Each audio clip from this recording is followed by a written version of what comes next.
Assalamualaikum warahmatullahi wabarakatuh.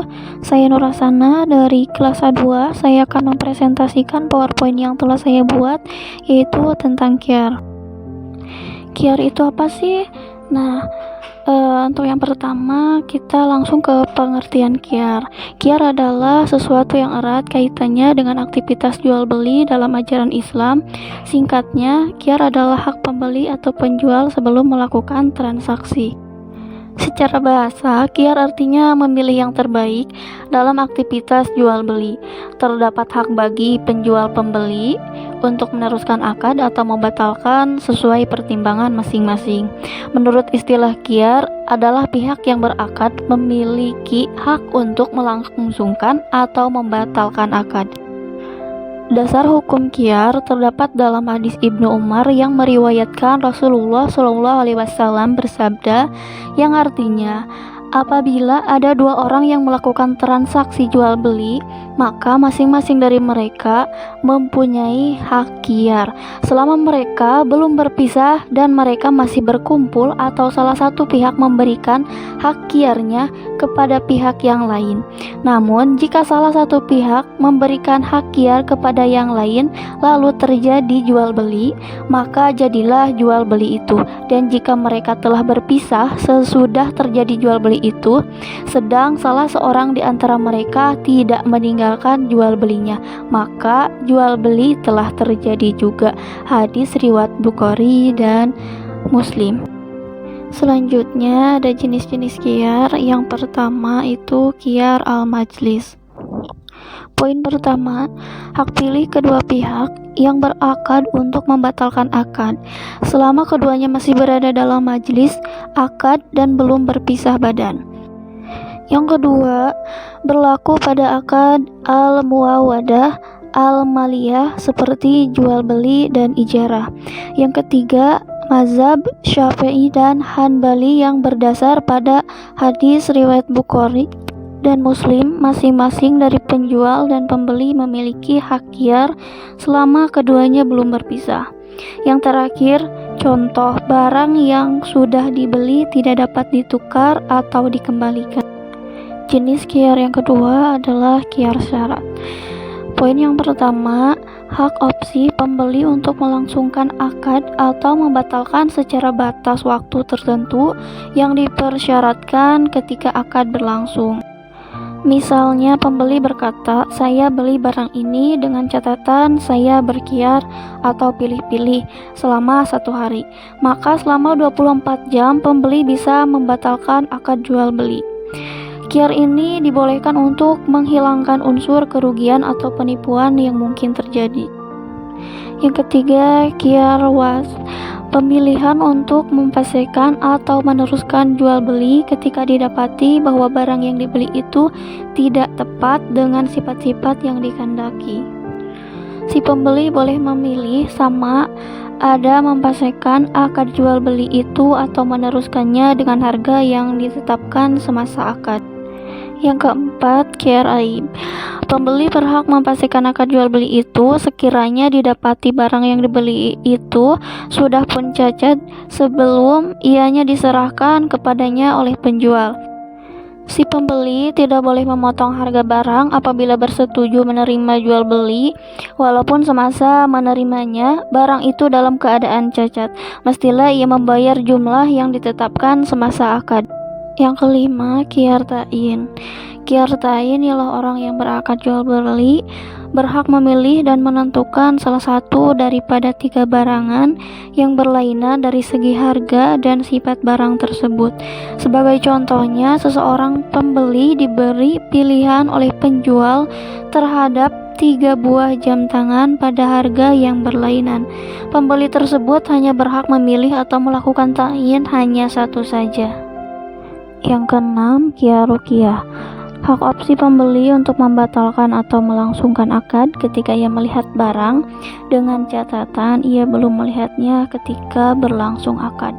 Dengan demikian, akad jual beli terjadi ketika barang tersebut belum dilihat pembeli. Yang terakhir, khiyar naqd atau pembayaran. Dua orang yang berjual beli secara hutang, baik hutang uang atau hutang barang, jika pihak pembeli tidak melunasi pembayaran atau penjual tidak menyerahkan barang dalam batas waktu tertentu, maka pihak yang dirugikan mempunyai hak untuk membatalkan atau melangsungkan akad. Sebutkan jual beli yang tidak sah karena kurang syarat atau rukun. Nah, yang pertama ada jual beli sistem ijon. Sistem ijon masih sering dilakukan oleh sebagian masyarakat kita. Sistem ini umumnya lebih merugikan para petani selaku pihak penjual. Contoh jual beli sistem ijon misalnya jual beli padi yang masih di batangnya atau bahkan belum berbuah, ikan masih dalam tambak dan sebagainya. Yang kedua, jual beli anak binatang ternak yang masih dalam kandungan. Jual beli seperti ini tidak sah karena belum jelas kemungkinan jika lahir hidup atau mati. Yang ketiga, jual beli sperma binatang. Hal ini tidak sah karena belum dapat diketahui kadarnya. Adapun meminjamkan binatang jantan untuk dikawinkan dengan binatang lain tanpa maksud jual beli, hal ini sah dan bahkan dianjurkan. Yang keempat, jual beli barang yang belum dimiliki. Maksudnya adalah jual beli barang yang belum ada di tangan karena baru saja membelinya dari penjual pertama. Jual beli seperti ini tidak sah karena kepemilikan barang belum ada di tangan penjual. Yang terakhir, jual beli barang yang diharamkan. Barang yang diharamkan misalnya minuman keras, anjing, babi, darah, morfin, dan semacamnya. Jual beli ini selain tidak sah juga diharamkan. Contoh jual beli barang yang sah tapi dilarang oleh agama Islam. Yang pertama, jual beli untuk ditimbun. Yang kedua, jual beli dengan informasi yang tidak lengkap atau penipuan. Yang ketiga, jual beli untuk sarana maksiat. Yang keempat, jual beli pada masa khiyar. Yang kelima, memborong agar orang kehabisan stok. Untuk penjelasannya, jual beli adalah praktek muamalah yang diatur secara khusus dalam Islam. Jual beli bertujuan untuk saling memenuhi kebutuhan masing-masing individu.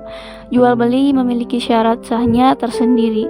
Syarat-syarat tersebut diantaranya yang pertama, adanya penjual dan pembeli. Pihak penjual dan pembeli harus sama-sama ridho dalam bertransaksi serta kedua belah pihak harus balik. Yang kedua, adanya barang yang diperjualbelikan. Barang tersebut haruslah barang yang halal serta jelas kepemilikannya atau tidak boleh ada spekulasi. Yang ketiga, adanya ijab kabul atau proses serah terima.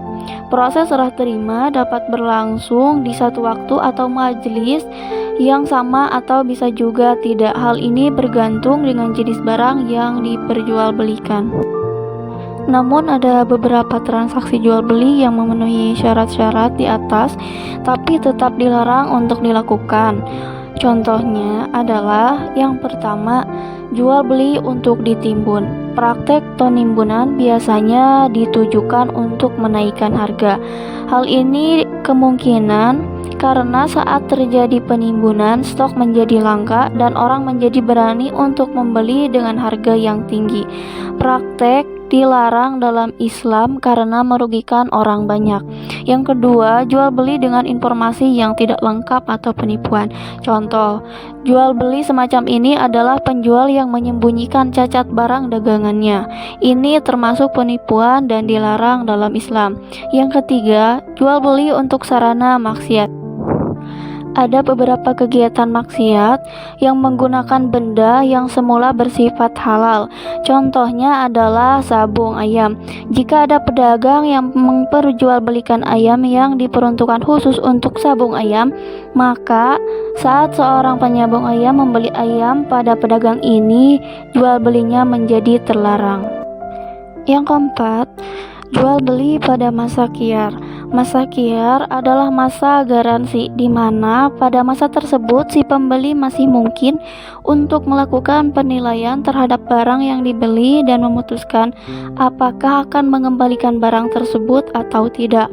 Membeli barang yang sudah terjual dan masih dalam masa KIAR termasuk dilarang. Yang terakhir, memborong agar orang kehabisan stok, hampir sama dengan praktek menimbun. Namun, praktek memborong ini bersifat lebih umum, di mana barang yang diborong belum tentu dijual lagi. Contohnya adalah pemborongan yang dilakukan untuk mematikan usaha pesaing. Sekian presentasi dari saya. Mohon maaf jika masih banyak kekurangan dalam penyampaiannya. Wabillahi taufiq wal hidayah. Wassalamualaikum warahmatullahi wabarakatuh.